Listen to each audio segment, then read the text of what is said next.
Buenos días, apreciados hermanos. Qué gozo estar con ustedes nuevamente. Bienvenidos a esta reunión virtual de la Iglesia Impacto en Choluteca. Quiero compartir con ustedes para iniciar esta reunión algunos pasajes de la palabra del Señor. Dice la palabra del Señor en 1 Tesalonicenses 5:18: Dad gracias en todo, porque esta es la voluntad de Dios para con vosotros en Cristo Jesús. Así que, a pesar de que estamos pasando una crisis muy difícil, a pesar de que quizás algunos de nuestros hermanos han perdido el trabajo o sus condiciones han cambiado rotundamente en este último mes, estoy seguro que podemos darle gracias a Dios, porque la palabra de Dios dice que es la voluntad de Dios para con nosotros. Así que el Señor tiene un plan para cada uno de nosotros. Y en el libro de Nahum, capítulo 1, versículo 7 dice: Jehová es bueno, fortalece en el día de la angustia y conoce a los que en Él confían. Yo le quisiera animar, hermano, a poder confiar en nuestro Dios, que es bueno, que es nuestra fortaleza en el día de la angustia y que Él conoce a los que confiamos en Él. Le animo a que podamos confiar en Él, confiar totalmente en nuestro Dios y buscarle a Él, que Él es nuestra fortaleza. Le animo a que se prepare para cantar al Señor, para darle gracias al Señor, para orar a nuestro Padre en este día y sobre todo para que la palabra de Dios pueda ser recibida en nuestros corazones con alegría. Gracias por estar conectado con la iglesia, por ser parte de la iglesia, y ánimo, perseveremos en el Señor, que el Señor les bendiga, que el Señor les llene de gozo. Bienvenidos.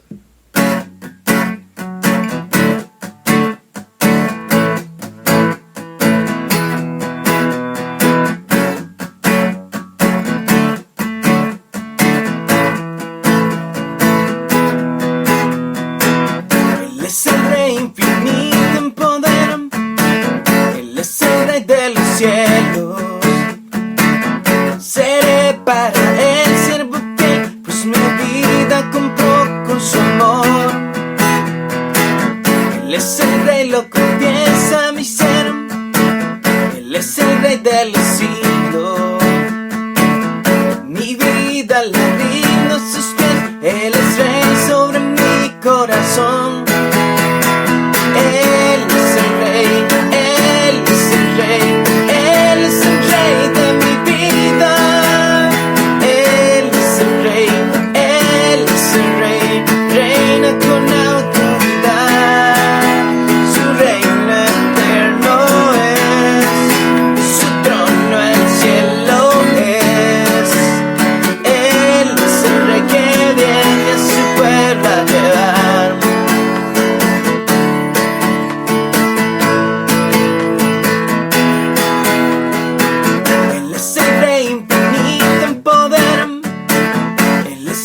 De los cielos, seré para él siervo fiel, pues mi vida compró con su amor. Él es el rey, lo confiesa mi ser. Él es el rey de los siglos. Mi vida la rindo a sus pies. Él es rey sobre mi corazón. Él es el rey, Él es el rey. Él es el rey de mi vida. Él es el rey, Él es el rey. Reina con autoridad. Su reino eterno es. Su trono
única verdad está en ti. Eres mi luz y mi salvación, mi único amor. Eres tu Señor y por siempre te alabaré.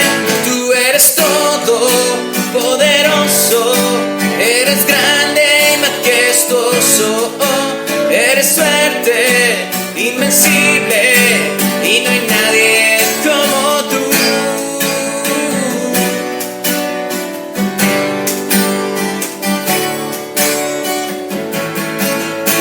La única razón de mi adoración eres tú, mi Jesús. El único motivo para vivir eres tú, mi Señor. Mi única verdad está en ti. Eres mi luz y mi salvación, mi único amor. Eres tu Señor y por siempre te alabaré. Tú eres todo poderoso, eres grande y majestuoso. Eres fuerte, invencible, y no hay nadie como tú. Tú eres todo poderoso, eres grande y majestuoso. Eres fuerte, invencible, y no hay nadie como tú.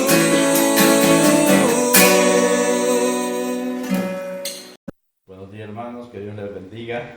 Gracias a Dios que nos tiene reunidos acá para alabar y glorificar su nombre. Hermanos, este tiempo es de estar en comunión con Dios, como lo hacía David cuando había alguna dificultad para él, y dice en el Salmo 28: a ti clamaré, oh Jehová, roca mía, no te desentiendas de mí, para que no sea yo dejándome tú. Semejante a los que descienden al sepulcro, oye la voz de mis ruegos cuando clamo a ti, cuando alzo mis manos hacia tu santo templo. Hermanos, esta es una gran reflexión que debemos de tener para que todos nosotros estemos en esa comunión con Dios, como lo hacía David, con amor, con fe, clamándole al Señor. Por eso vamos a tener esta oración para que todos nosotros podamos clamarle al Señor. Bendito Padre, gracias porque tú eres bueno y misericordioso. Gracias por tu bondad, Señor, por tu amor, por tu misericordia, porque tú eres bueno. Gracias porque están aquí todos los hermanos conectados para poder escuchar tu palabra, Señor. Tu evangelio está libre. Padre, nosotros estamos en cuarentena, pero el evangelio está libre y podemos predicar tu palabra y escucharla. Por eso te alabamos y glorificamos tu nombre. Bendice al pastor que trae la meditación de tu palabra. Guárdale siempre, dale sabiduría para que él esté siempre con ese deseo de enseñar tu palabra a la Iglesia Impacto Choluteca. Y así a todos, hermanos, que Dios les bendiga de nuevo y que sigamos alabando al Señor con los cantos que tienen nuestros hermanos. Amén.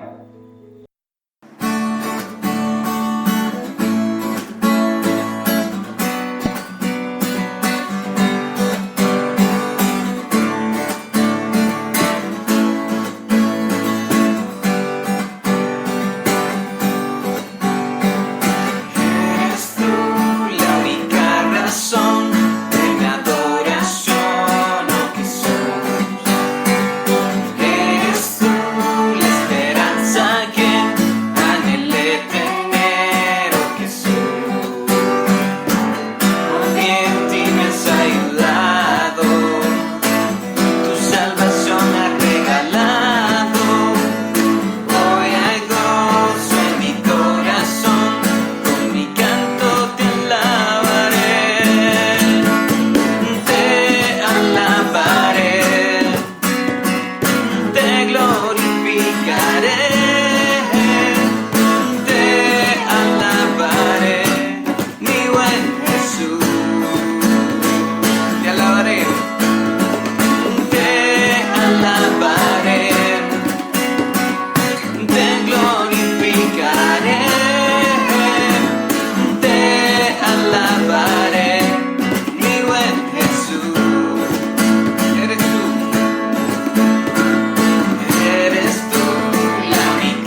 Bienvenidos a nuestra reunión de la Iglesia Impacto. Es un gusto que nos acompañes y que juntos podamos estudiar la palabra de Dios y aprender más de Él. Te invito a que oremos en este momento, pidiéndole al Señor que nos guíe. Señor, gracias. Gracias por este día, Señor. Gracias por tus bendiciones, gracias por tu misericordia, Señor. Te pido que nos dirijas en este momento, Señor, en tu palabra, que nos ayudes a comprenderla, Señor, y a ponerla por obra. Gracias, Señor. Gracias por tu misericordia. En el nombre de Jesús. Amén y amén. Bueno, y el título de la enseñanza que le puse es una convicción firme. Y estamos viendo Hechos 21 del 1 al 16. La primera pregunta que debemos hacernos, ¿qué es una convicción? Yo estuve buscando una definición y una convicción es una idea, creencia o certeza que rige nuestro pensamiento o conducta. Una convicción firme fue la que tuvieron Josué y Caleb cuando fueron a reconocer la tierra prometida y confiaron en que Dios les iba a dar esta tierra. No así los 10 espías que pues no confiaron en Dios. Una convicción firme fue la que tuvo David cuando enfrentó a Goliat, creyendo que Dios le daría la victoria, creyendo que Dios le daría la victoria al pueblo de Israel y los libraría de los filisteos. Una convicción firme fue la que tuvo los amigos de Daniel, Sadrach, Mesach y Abednego, cuando ellos estuvieron dispuestos a morir con tal de no cambiar su convicción de no adorar a otros dioses, sino adorar al único Dios verdadero. Y una convicción firme fue la que tuvo Pablo cuando estuvo dispuesto a ir a Jerusalén a llevar una ofrenda a la iglesia que estaba pasando necesidad, y estuvo dispuesto a padecer, a sufrir prisiones allá. Y eso es lo que vamos a ver hoy, una convicción firme, la convicción que tuvo el apóstol Pablo. Y vemos 3 aspectos de esa convicción, 3 cosas muy importantes.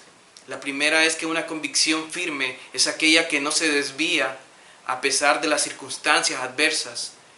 Número 2, una convicción firme es aquella que está dispuesta a pagar cualquier precio. Y número 3, una convicción firme es una convicción que motiva a otros. Y eso es lo que vamos a ver hoy. Primeramente vamos a ver una convicción que no se desvía a pesar de las circunstancias. Y lo vemos en Hechos 21, del 1 al 6.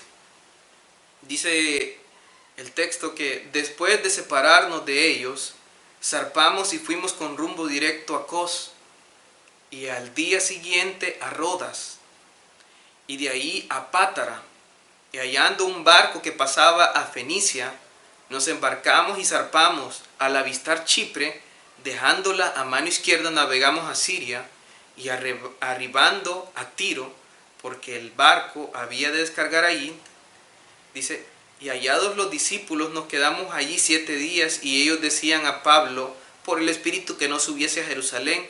Cumplidos aquellos días salimos acompañándonos todos con sus mujeres e hijos hasta fuera de la ciudad, y puestos de rodillas en la playa oramos, y abrazándonos los unos a los otros subimos al barco, y ellos se volvieron a sus casas.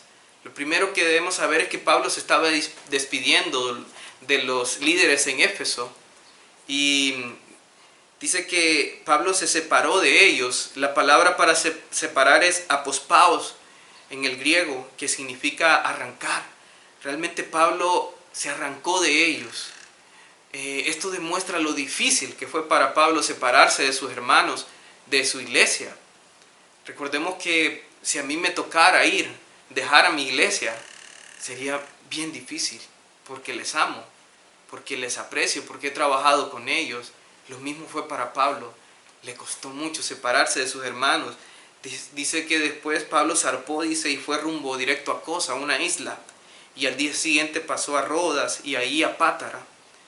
Dice que al avistar Chipre, y hallando un barco que pasaba a Fenicia, nos embarcamos y zarpamos. Pablo tuvo que buscar una embarcación más grande para ir directamente a Jerusalén, para ir hasta allá, porque no podía ir bordeando las costas, sino que mejor un barco que llegara directamente a Siria y arribar en Tiro. Dice, arribamos a Tiro porque el barco había de descargar ahí, el 3. Al avistar Chipre, dejándola a mano izquierda, navegamos a Siria, dice, y arribamos a Tiro porque el barco había de descargar ahí. Y hallados los discípulos, nos quedamos ahí 7 días, y ellos decían a Pablo por el Espíritu que no subiese a Jerusalén. Después de Pablo llegar a Tiro, él no perdió el tiempo, sino que dijo a buscar a los hermanos, a la iglesia que estaba en Tiro. La iglesia que estaba en Tiro no era una iglesia que había sido fundada por Pablo, sino que había nacido producto de la persecución que se había dado en Jerusalén. Los hermanos que salieron en Jerusalén fueron quienes compartieron el evangelio, y así es como nace la iglesia en Tiro. Pero a pesar de que Pablo no había fundado la iglesia en Tiro, los discípulos que él encontró ahí, dice que le recibieron. Dice que se quedó ahí 7 días, y ellos decían a Pablo por el Espíritu que no subiese a Jerusalén. Incluso le amaban a Pablo porque el Espíritu Santo había revelado a algunos de estos hermanos los padecimientos que iba a sufrir Pablo en Jerusalén, y ellos, no queriendo que Pablo fuera ahí, que padeciera, pues de alguna manera no querían que fuera a Jerusalén. Pero esto no era la voluntad de Dios. La voluntad de Dios la vemos en Hechos 20:23, cuando dice Pablo que estaba obligado por el Espíritu a ir a Jerusalén. Y dice que después, en el 5, cumplidos aquellos días, salimos acompañándonos todos con sus mujeres e hijos hasta fuera de la ciudad, y puestos de rodillas en la playa oramos. Vemos que también que estos hermanos amaban a Pablo, le cuidaron, le recibieron, le proveyeron, y también le acompañaron a la hora de salir, oraron por él, se despidieron de ellos. Vemos a unos hermanos que realmente tenían cuidado por Pablo. ¿Y qué nosotros aprendemos de esto primero? Primero aprendemos que tener una convicción firme es no desviarnos de hacer la voluntad de Dios, aun cuando ésta nos lleve a sufrir y padecer. Los hermanos en Tiro sabían que Pablo iba a padecer, y le dijeron, y de alguna manera tampoco querían que fuera, pero Pablo estaba dispuesto a no desviarse de hacer la voluntad de Dios. Entonces, tener una convicción firme es no desviarnos de hacer la voluntad de Dios, aun cuando esto nos lleve a sufrir y padecer.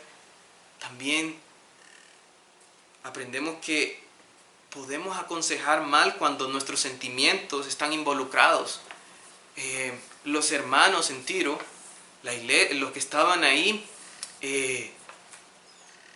pues amaban a Pablo, no querían que fuera a Jerusalén y padecer allá. Pero este es un mal consejo, porque la verdad que lo que debemos hacer es la voluntad de Dios. Pablo estaba dispuesto a no desviarse de hacer la voluntad de Dios, y podemos aconsejar mal. Un ejemplo de esto es cuando una hermana que tal vez está involucrada, tiene un noviazgo con alguien que no es creyente, y nosotros tal vez amamos a esta hermana, pero no queremos decirle tan duro de que tiene que dejar a esa persona. Pero la palabra de Dios es clara y nos dice: no nos unáis en yugos desiguales. 2 Corintios 6:14 lo habla bien claro. Y lo más correcto es exhortar a esta hermana y decirle que no es correcto tener una relación con alguien que no es creyente, y animarle a que confíe en Dios y espere el tiempo de Dios, porque la voluntad de Dios es buena, perfecta y agradable, como dice en Romanos 12:2. Entonces, ahora vamos al segundo punto. Tener una convicción firme es una convicción que está dispuesta a pagar cualquier precio, es estar dispuesto a pagar cualquier precio. Lo vemos en en Hechos 21 del 7 al 14. Dice que, y nosotros completamos la navegación saliendo de Tiro y arribamos en Tolemaida, y habiendo saludado a los hermanos nos quedamos con ellos un día. Al otro día, saliendo Pablo y los que con él estábamos, fuimos a Cesarea, y entrando en casa de Felipe el evangelista, que era uno de los 7, posamos con él. Él tenía 4 hijas doncellas que profetizaban, y permaneciendo nosotros ahí algunos días, descendió de Judea un profeta llamado Ágabo, quien, viniendo a vernos, tomó el cinto de Pablo y, atándose los pies y las manos, dijo: esto dice el Espíritu Santo, así atarán los judíos en Jerusalén al varón de quien es este cinto, y le entregarán en manos de los gentiles. Al oír esto, le rogamos nosotros y los de aquel lugar que no subiese a Jerusalén. Entonces Pablo respondió: ¿qué hacéis llorando y quebrantándome el corazón? Porque yo estoy dispuesto no solo a ser atado, mas aún a morir en Jerusalén por el nombre del Señor Jesús. Y como no le pudimos persuadir, desistimos diciendo: hágase la voluntad del Señor. Una convicción que está dispuesta a pagar cualquier precio. Pablo, después de Tiro, salió a Tolemaida, a un lugar un poco más cerca de Jerusalén.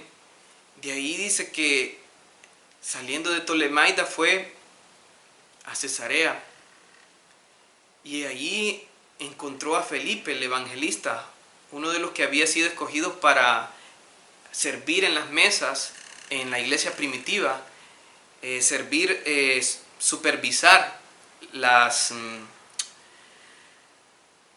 cuando se servían las mesas, la comida en la iglesia. Entonces Felipe era uno de los 7 elegidos, y este tenía 4 hijas que profetizaban. Dice que permaneció ahí algunos días Pablo, y vino a verlo un profeta llamado Ágabo, que tomó el cinto de Pablo, y dice que se ató las manos y los pies, en señal de lo que le había acontecer a Pablo. Este profeta dijo: así atarán los judíos en Jerusalén al varón de quien es este cinto, y le entregarán en manos de gentiles. Entonces el profeta fue bien claro de lo que le iba a suceder a Pablo. A Pablo lo iban a atar, a Pablo lo iban a encarcelar, Pablo iba a padecer en Jerusalén. Y los hermanos, al ver esto, quisieron detener a Pablo, pero Pablo estaba convencido de lo que tenía que hacer. Pablo estaba dispuesto a pagar el precio que era necesario. Pablo estaba dispuesto a morir por el Señor Jesucristo. Y no es que Pablo estaba desobedeciendo, sino que el Espíritu Santo le estaba dando una advertencia de lo que iba a suceder, pero el mismo Espíritu Santo le mandaba que fuera, que esa era la voluntad, de ir a Jerusalén, de ir y llevar aquella ofrenda a los santos, a la iglesia que estaba padeciendo ahí en Jerusalén. Entonces Pablo le responde: ¿qué hacéis llorando y quebrantándome el corazón? Dice: porque yo estoy dispuesto no solo a ser atado, mas aún a morir en Jerusalén por el nombre del Señor Jesús. Esto me enseña que tener una convicción firme es estar dispuesto a pagar cualquier precio con tal de completar lo que Dios me ha encomendado. El mejor ejemplo que tenemos es el ejemplo de nuestro Señor Jesucristo, que en una ocasión, estando con sus discípulos, dice que habló con ellos y les dijo que le era necesario ir a Jerusalén y padecer mucho, y ser muerto y resucitar al tercer día. Y Pedro, uno de sus discípulos, le comenzó a decir: Señor, no te acontezca esto, Señor, ten compasión de ti mismo. Pero Jesús estaba dispuesto a pagar cualquier precio con tal de hacer la voluntad de su Padre. Esto lo encontramos en Mateo 16, 21 al 28, y vemos el ejemplo de nuestro Señor Jesucristo y de la convicción de nuestro Señor. Eso nos debe motivar a nosotros de cuál debe ser nuestra convicción, de cómo debe ser nuestra convicción. Una convicción firme. Tenemos el ejemplo de nuestro Señor Jesucristo. también una convicción firme motiva a otros. Este es el tercer punto. Y lo encontramos en el versículo 15-16. Dice: después de esos días hechos ya los preparativos, subimos a Jerusalén. Y vinieron también con nosotros de Cesarea algunos de los discípulos, trayendo consigo a uno llamado Mnasón de Chipre, discípulo antiguo con quien nos hospedaríamos. Y vemos que el coraje de Pablo, esa convicción que tenía Pablo, motivó a otros. Que incluso de Cesarea algunos discípulos le acompañaron. Y vemos que como Pablo, ese valor, esa convicción motivó a otros a que le acompañaran, a no temer. Lo mismo para nosotros. Una de nuestros mayores ejemplos es nuestro Señor Jesucristo. En Filipenses 2:5-8 nos habla de que haya pues en vosotros este sentir que hubo también en Cristo Jesús, el cual, siendo en forma de Dios, no estimó el ser igual a Dios como cosa que aferrarse, sino que se despojó a sí mismo, tomando forma de siervo, hecho semejante a los hombres, y estando en condición de hombre, se humilló a sí mismo, haciéndose obediente hasta la muerte y muerte de cruz. Jesucristo nos llama a tener ese mismo sentir, a cumplir, a tener esas mismas convicciones que nuestro Señor Jesucristo. Una convicción firme nos da valor para enfrentar lo que venga y nos motiva y motiva a otros. Jesucristo también, su convicción, su firmeza, nos motiva a nosotros a ser como Él. Tengo algunas conclusiones. Tener una convicción firme es no desviarnos de hacer la voluntad de Dios, aun cuando esto nos lleva a sufrir y padecer. Tener una convicción firme es estar dispuesto a pagar cualquier precio con tal de completar lo que Dios nos ha encomendado. Tener una convicción firme nos da valor para enfrentar lo que venga y es de motivación para otros. Yo me pregunto, ¿mi convicción es firme? ¿Tengo yo ese tipo de convicción como la tenía Pablo? ¿Sigo yo el ejemplo de mi Señor Jesucristo? Me reta. Yo también les reto a ustedes. ¿Son tus convicciones firmes? ¿Estás dispuesto a sufrir con tal de hacer la voluntad de Dios? ¿Estás dispuesto a pagar cualquier precio con tal de hacer la voluntad de Dios? ¿Tus convicciones motivan a otros? Te animo a que puedas pensar en esto. Y te animo porque tenemos el ejemplo de Pablo y tenemos el ejemplo de nuestro Señor Jesucristo. Y hay muchos otros ejemplos en la Biblia. Te animo. Oremos. Padre, gracias, Señor, gracias por esto, Señor. Gracias porque nos dejas ejemplo, Señor. Nos das ejemplo a través de Pablo, nos das ejemplo a través de tu vida, Señor. Nos das ejemplo en la palabra de muchos que tuvieron una convicción firme. Ayúdanos, Señor, a ser esta clase de personas, esta clase de siervos. Ayúdanos, Padre, a tener una convicción firme, a no desistir, Señor, a no desviarnos, a estar dispuestos a pagar cualquier precio y a estar dispuestos, Señor, a tener valor y a motivar a otros, Señor. Gracias. En el nombre de Jesús. Amén y amén.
Buenos días, hermanos, es un gozo poderme dirigir a ustedes nuevamente este domingo para informarles sobre nuestros horarios de reunión. Recuerde que nos estamos reuniendo virtualmente a través de la aplicación Zoom. Si todavía no la tienen en sus dispositivos móviles o en cualquier otro dispositivo, bájenla para que puedan participar también de estos servicios que se está teniendo la iglesia. Recordarles que los días martes la reunión es siempre con las damas a las 7 de la noche. Los jueves a las 7 de la noche también los grupos casa se siguen reuniendo. Los viernes a las 7 de la noche también los caballeros nos seguimos juntando para reunirnos, para platicar, para estudiar con respecto a la palabra de Dios. También el domingo, unos minutos antes de las 10 de la mañana, también tenemos nuestra reunión. Nos unimos por Zoom para poder saludarnos como congregación y poder animarnos. Y a las 10:30 está en YouTube ya el sermón, la enseñanza del domingo. Hermanos, también quiero recordarles nuestro compromiso con el Señor, que seamos fieles, así como Dios nos muestra su fidelidad y nos la ha demostrado en estos tiempos de crisis, así nosotros también seamos fieles con el Señor. Podemos hacer nuestros depósitos a la cuenta de banco por medio de transferencia o visitando la institución bancaria. También hay otras opciones como los RappiBucks para poder hacer ese depósito. Y la otra opción es avisarle a uno de nuestros pastores, ya sea a Juan José o a Ariel, para que ellos en sus días que pueden salir, pueden pasar por sus casas a recibir la ofrenda y también pueden ellos depositarla. Hermanos, también quiero participarles que el próximo sábado 9 a las 7 de la noche tendremos una reunión, los miembros de la congregación, para recibir información en cuanto a cómo está la iglesia, la situación de la iglesia, principalmente económicamente. Esta reunión también será por Zoom, hermanos. No es una asistencia obligatoria, pero esperamos que pueda conectarse la mayor cantidad de la congregación para poder estar enteradas y poder recibir sus ideas y ver si se pueden conseguir algún tipo de soluciones a los problemas a los que nos estamos enfrentando con este asunto de la epidemia o de la pandemia del COVID-19. Hermanos, nuevamente manifestarles que es un gozo podernos reunir, es un gozo poder participar del servicio para el Señor. Gracias, hermanos.